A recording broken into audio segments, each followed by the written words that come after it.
오늘 새벽에는 신명기 25장 1절에서 19절의 말씀으로 우리에게 주시는 하나님의 말씀에 함께 은혜 받기 원합니다.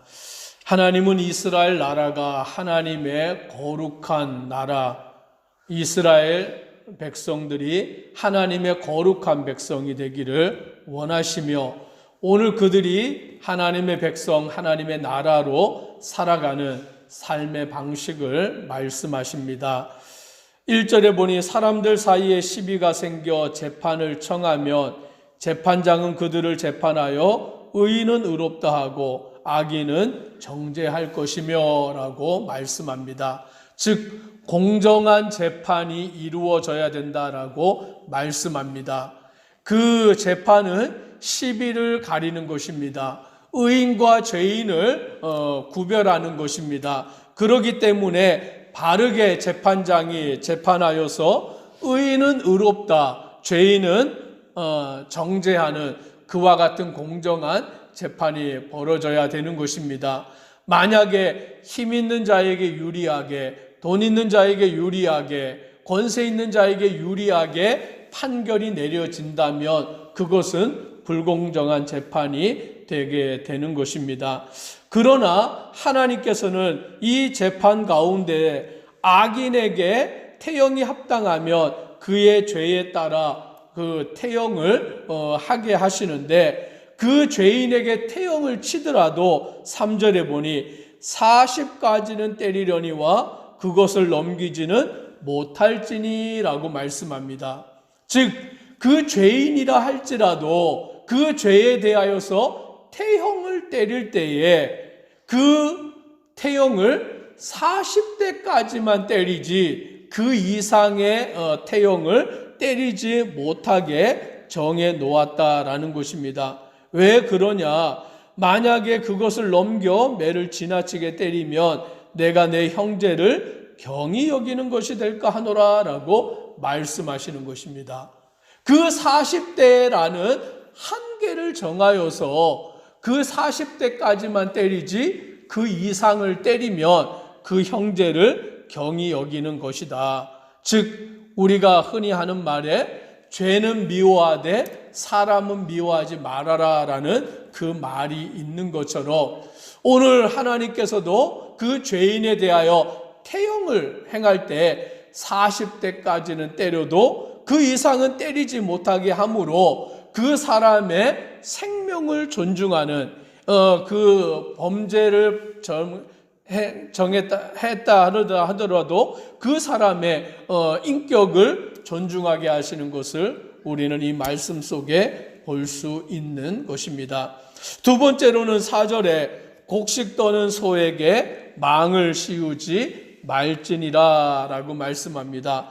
곡식 떠는 소, 즉 그 소가 사람의 농사를 짓는 일에 쓰임을 받는 것입니다. 그래서 그 소가 경작도 하고 이제 추수하여 그 곡식을 떠는 그와 같은 일을 소가 하는데 소가 그 곡식을 떠는 중에 자꾸 그 곡식의 나다를 이렇게 먹어버리는 것이죠. 그러면 사람들이 그 소가 그걸 먹지 못하게 하기 위해서 입에 망을 씌워버리는 거예요.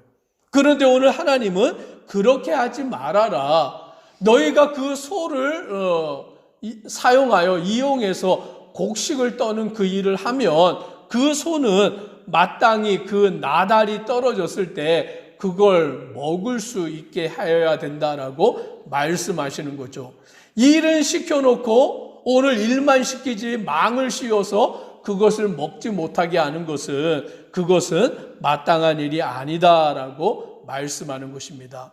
동물이라 할지라도 그 동물에게 일을 시키면 그가 그것을 먹는 일을 자유롭게 놔두어야 한다라고 그렇게 말씀하시므로 사람뿐만이 아니라 동물에게도 사람의 일을 해주는 동물의 그 것들을 하나님께서 돌아보시는 것을 우리는 알게 되는 것입니다. 세 번째로 5절의 말씀부터 보면 이 내용은 약간 좀 긴 내용인데 형제들이 함께 사는데 그 중에 하나가 죽고 아들이 없는 거예요. 결혼을 했는데 아들이 없이 죽게 된 것입니다.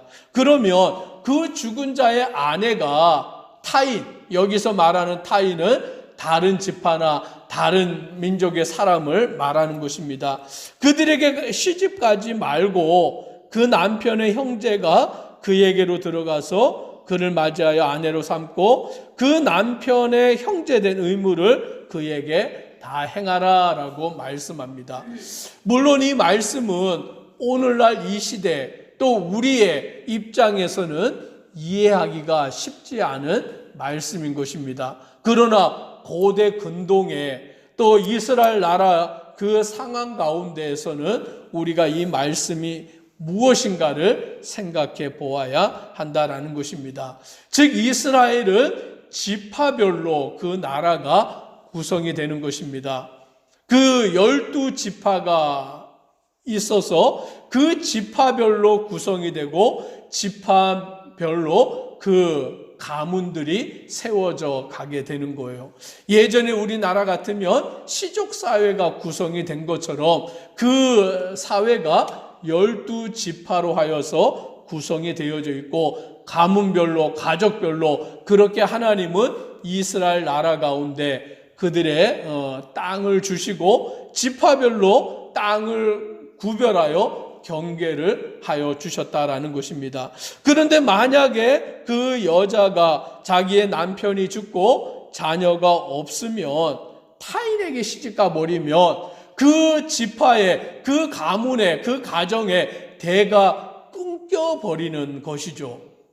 그것이 없어져 버리게 되는 형국이 만들어지게 되는 것입니다. 그리하여 그것을 방지하기 위해서는 그 형제가 자기 형제의 자녀에 대한 그 의무를 다해야 되는 것입니다. 그래서 그 형제가 죽고 아들이 없을 때는 그 형제의 죽은 자의 아내에게 가서 그 남편의 형제된 의무를 다하여 아들을 낳게 되고 그 아들을 낳으면 그 첫째 아들은 죽은 형제의 대를 잇게 하는, 그래서 그 가문이 끊어지지 아니하고 가문이 계속 이어질 수 있게 하는 법을 그들에게 주셨다라는 것입니다. 이것은 그 가문이 계속 이어지게 하는 것뿐만이 아니라 그 아내된 자가 과부가 되어서 홀로 살아가지 않도록 하나님이 그것을 책임지게 하시는 것임을 보게 되는 것입니다. 그러므로 마땅히 그 형제들은 그와 같은 형제의 의무를 다해야 되는데, 만약에 형제 중에 그 의무를 다하려고 하지 않으면 성문에 나아가서 장로들에게 그것을 말하는 거예요. 그러면 장로들이 그 형제들을 찾아가서 그 사실에 대하여서 확인을 해보고, 만약에 형제들이 장로들에게도 우리는 그와 같은 일을 하기 싫다라고 말한다면 오늘 이제 어떻게 하느냐? 9절에 이렇게 말합니다. 9절로 10절 같이 읽습니다. 그의 형제의 아내가 장로들 앞에서 그에게 나아가서 그의 발에서 신을 벗기고 그의 얼굴에 침을 뱉으며 이르기를 그의 형제의 집을 세우기를 즐겨 아니하는 자에게는 이같이 할 것이라 하고 이스라엘 중에서 그의 이름을 신을 받은 자의 집이라 부를 것이니라. 즉 형제의 의무를 다하지 아니하는 자에 대하여서는 이와 같이 신을 벗겨서 그 얼굴에 침을 뱉음으로 수치를 당하게 만들어야 된다라고 말씀하는 것입니다. 이것은 의무이기 때문인 것이죠. 뭐 하고 싶어서 하고 하기 싫어서 안 하고 그런 일이 아니라 마땅히 형제의 그 가문을 이어주는 의무를 다해야 되는 것인데 그 일을 하지 않을 때에 수치를 당하게 되는 것을 오늘 정하여 주심으로 이스라엘 나라가 온전히 이루어져야 되는 것을 보게 되는 것입니다. 이제 11절에서는 두 사람이 싸울 때 한 사람의 아내가 자기 남편을 구하기 위해서 다른 남자의 음낭을 잡았을 때에 그 여자의 손을 찍어버리라라고 말씀합니다. 그 왜 이것도 이렇게 하였느냐? 그 남자의 음낭은 생식기인 것이죠. 즉 자녀를 낳는 생육하게 하는 중요한 기간이기 때문에 그것을 그 여자가 잡음으로 만약에 그 생식기에 이상이 생겨버리면 오늘 자녀를 더 이상 낳을 수 없는 그와 같은 처지에 놓이기 때문에 그 여자의 손을 찍어버리라라고 말씀하는 것입니다. 오늘 그 다툼 가운데서도 지켜야 될, 오늘 그들 가운데 존중해야 될 그 부분이 있다라는 것들을 우리는 알게 되는 것입니다. 그러면서 이제 13절부터 보면 두 종류의 저울추 또 두 종류의 되를 두지 말아라. 이스라엘 백성들 가운데는 온전하고 공정한 저울추, 온전하고 공정한 되를 둘 것이라 라고 말하는 것입니다. 남을 속여서 자기의 배를 불리고자 하는 그 일이 하나님의 나라에서는 온전하지 않다라고 말씀합니다. 사람들 보는 앞에서는 큰 저울과 큰 대를 가지고 이렇게 하는 것처럼 하면서 뒤로서는 작은 저울과 작은 추로서 그것을 행하여 자기의 배를 불리는 그런 일, 또는 그 반대로 하는 그와 같은 일, 그것은 하나님 앞에 공정한 일이 아니다라는 것이죠. 남을 속이는 일, 남을 해하는 그와 같은 일들이 하나님의 백성들이 해야 될 일이 아닌 것임을 우리는 보게 됩니다. 그 모든 상황 가운데서 이스라엘은 하나님을 두려워하고 또 하나님 앞에서 정직하게 사람들 앞에 행해야 되는 일을 우리는 알게 되는 것입니다. 마지막으로 17절부터 보면 너희는 애굽에서 나오는 길에 아말렉이 내게 행한 일을 기억하라 라고 말씀합니다. 그 아말렉이 어떻게 하였느냐? 18절 우리 같이 함께 읽습니다. 곧 그들이 너를 길에서 만나 내가 피곤할 때에 내 뒤에 떨어진 약한 자들을 쳤고 하나님을 두려워하지 아니하였느니라. 이스라엘 백성들이 출애굽하여서 광야의 길을 행할 때에 그들이 피곤한 것이죠. 그 광야의 길이 얼마나 힘듭니까? 피곤하여서 길을 갈 때에 아말렉이 이스라엘 백성들을 만났는데 그들이 피곤하고 공고함 가운데 있는데 그들을 그냥 보내주지 않고 또 전쟁을 해도 정정당당하게 전쟁을 한 것이 아니라 피곤한 가운데 또 뒤에 떨어진 약한 자들을 먼저 치는, 군인들과 싸우는 게 아니라 앞에서 정정당당하게 싸운 게 아니라 피곤한 가운데 지나가는 이스라엘 백성들, 그것도 뒤에 뒤처져서 연약하고 힘이 없고 약한 가운데 있는 자들을 쳐서 공격을 한 이 아말렉 사람들, 오늘 그들은 하나님을 두려워하지 아니하는 자들이었던 것입니다.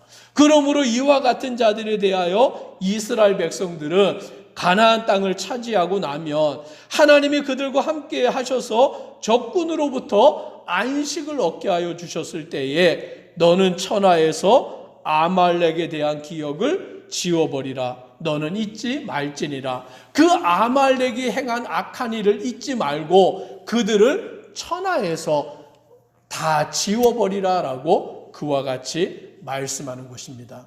하나님은 하나님이 다스리시는 나라가 공정한 나라가 되기를 원하십니다. 하나님이 다스리시는 나라가 불의함이 없고 정말 서로 간에 서로를 돌아보며 불쌍히 여기며 도우며 함께 세워져 가는 나라가 되기를 원하시는 것입니다. 오늘 교회가, 오늘 그리스도인들이 이 땅 가운데서 마땅히 이와 같은 삶을 살아가는 우리의 삶 되기를 간절히 소망합니다. 기도드리겠습니다.